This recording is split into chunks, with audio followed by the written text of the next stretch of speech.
Well, hello there, and welcome back to the channel. And today we are going to be kicking off some soybeans and corn today. It is about the second week of August, so we're going to try and kick off some soybeans. There is some predicted rain sometime in the next couple of months where it's going to be rain majority of the month. So I'm going to try and kick off as many fields as possible. So I'm going to first give you a tour of the fields. It is like almost 5 o'clock in the morning. Sun is just going to be starting to rise very shortly. So I'm going to hop in, well, I'm going to hop in one of my trucks and we'll take a little tour when it gets a little lighter out. So like I said, we're going to take a field tour. This is not a truck, actually. This is one of the cars that I drive when I'm driving to like work and stuff. So one of which I had just recently bought a 12 row like Gleaner corn header. I have on this farm I have 2 Gleaner combines and 2 John Deere STS series. I have a 60 series and a 70 series combine for John Deere, and then I have I think an N7 Gleaner combine and whatever the other Gleaner one is. So one is an older, like really older version than the other.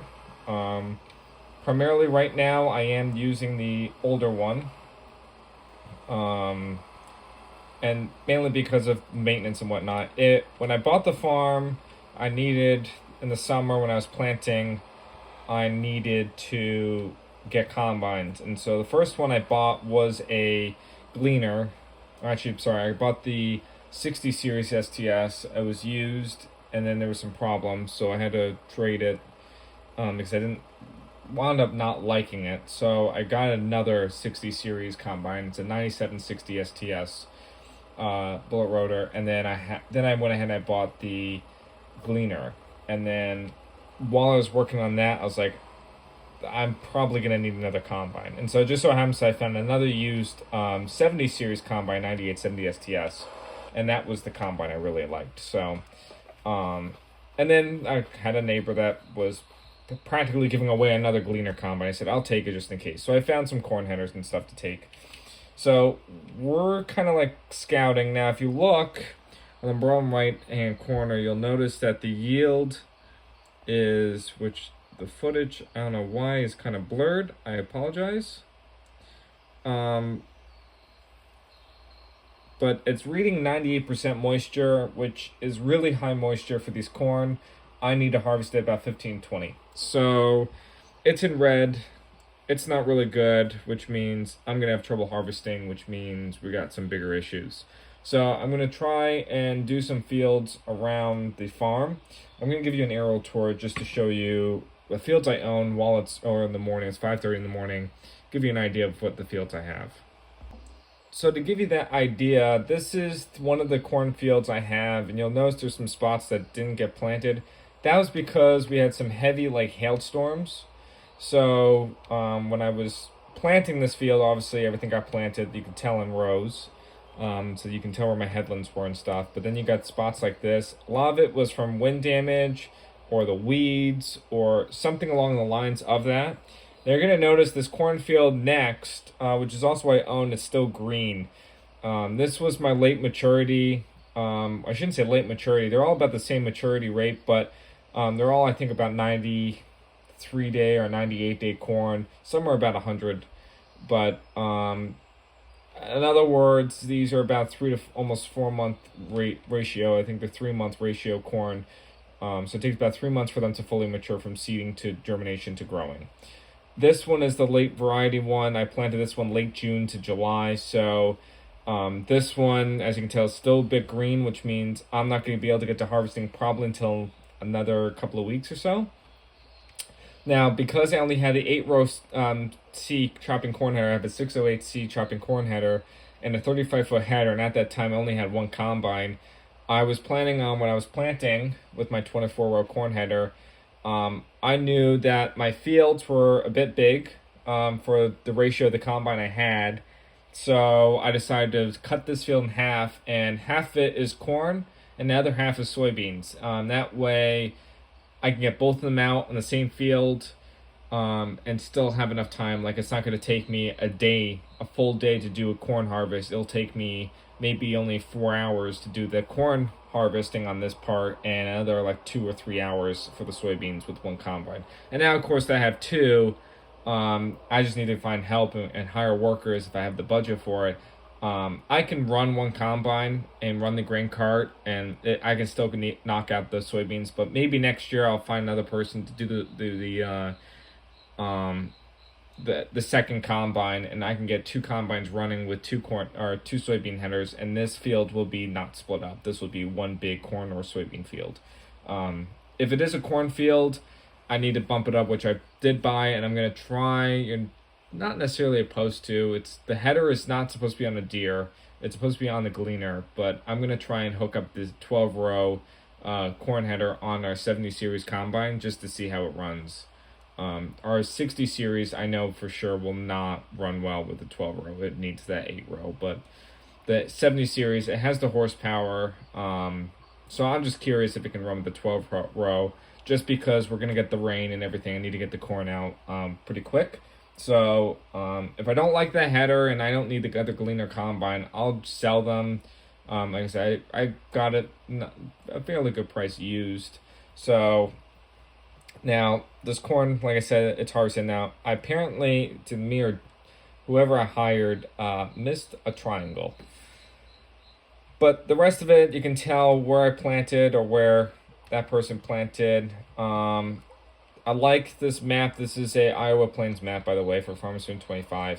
And I do like this map how, you didn't know I'm playing on PC, but the corn is in rows, multi-terrain, which is a very nice feature that FS25 has come up with. So I like the fact that they're in rows, so I can tell where my headlands are, especially when I'm harvesting. Just a little FYI. So here's another crop. This is my soybean field. You kind of can tell where the headlands. There is a lot of weeds. I was not able to get the weeds out. I was too busy planting and helping other farmers, so I didn't get time to weed this field. But this is all soybeans, a bigger field for soybeans. I was going to split it up, but I did the ratios between how many corn fields and how many soybean fields, and I try to have an equal ratio between the two fields. So it just so happens that this field itself, I need just to do soybeans. Like I said, we plant this one a little bit later. So, and you could tell where the tornado went through. I got a lot of trees with heavy winds. Now, this field has a mixture of stuff. There are some late maturity corn that's sitting here. I'm not sure exactly what happened. I think I know what happened. I think when I hired somebody to plant the field, that the headlands in that side grew before they finished planting. But when we go to harvest, I can only harvest half this field, which isn't a big deal because then I wait the next day. I want to say the same thing maybe happened. Nope, this one just has a lot of weeds, but another soybean field. And we have a couple of corn fields and soybean fields over on that end that we'll get to. But over here near the farm, as you can see how it's laid out, these are the primary fields. I have 4 fields of corn to get done, and I just did the 2 soybean fields around the farm, which you can tell. Same thing with this field. I split it up into 2, just because of the ratio between the 8-row corn header and 1 combine running. So this side is, of course, corn, which we're going to open up because it should be pretty dry, actually. And then this field being the soybeans I already harvested and put it in the grain bin. So I'm excited. Now, I fueled this combine up last night, so it should start just fine.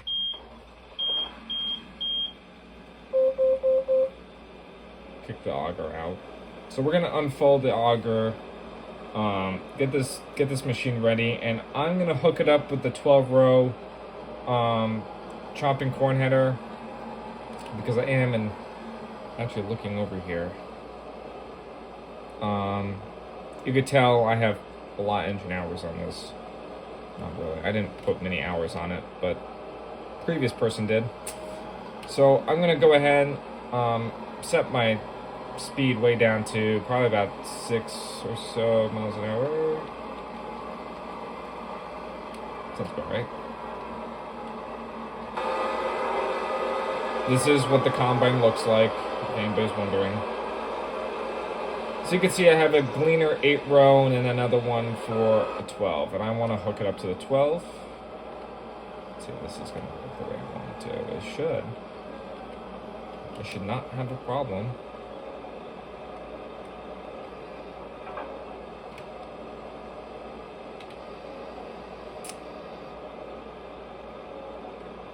I'm going to hop out here. I'm going to see, like I said, this is for a Gleaner.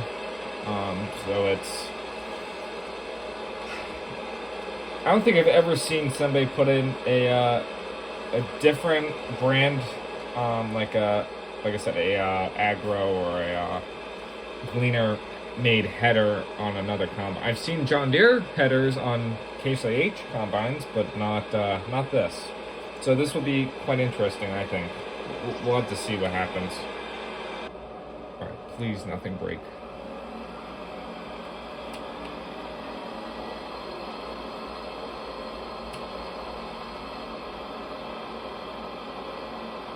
I think we're ready.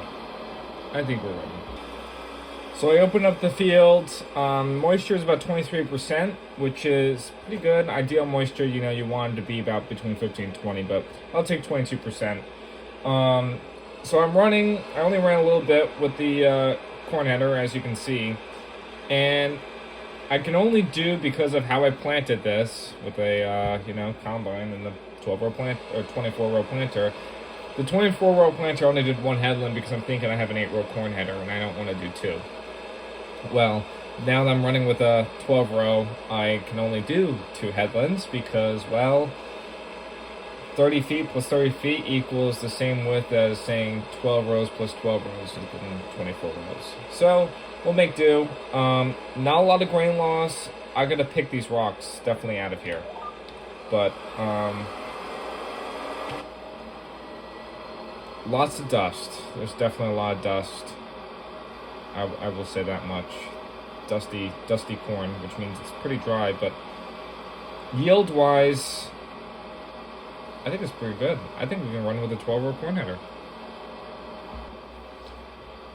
End rows, headlands, you gotta love it. So we are having a pretty clean sample. I'm excited running with a 12-row corn header for multiple reasons. One of which is because I can get corn harvest done actually pretty quick, even though it's only like the second day of August. I'm able to run this combine pretty quick, pretty efficient with a 12-row corn header. Not having any problems with this 12-row corn header on this particular combine. This is going to help us a lot. We should be able to get this field done in no time. So trying to get as much footage as I can. I don't want this to be a very long video, so I'll touch base with you guys when I really open up the field and get the grain cart. Let's just say that, well, I didn't quite make it. The hopper is just a little full.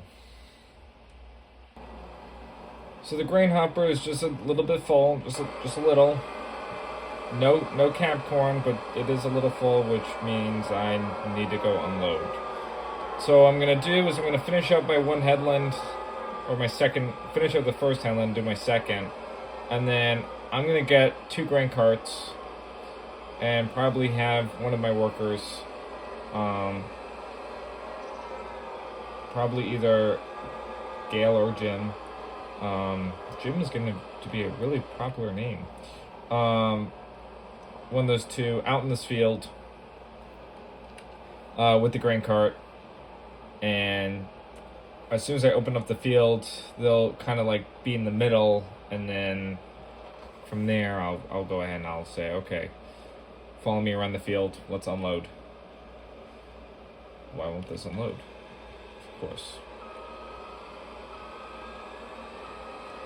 You did not see me hit the truck. Nope, that was not me. That was the neighbor.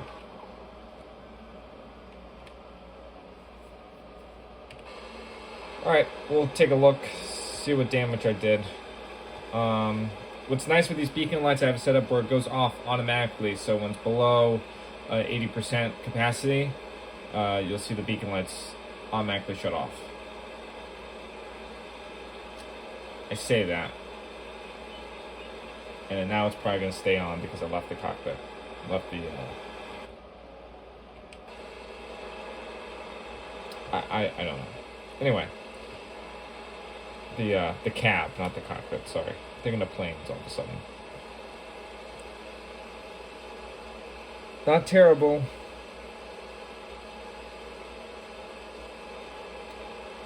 Not terrible at all. I think we're averaging...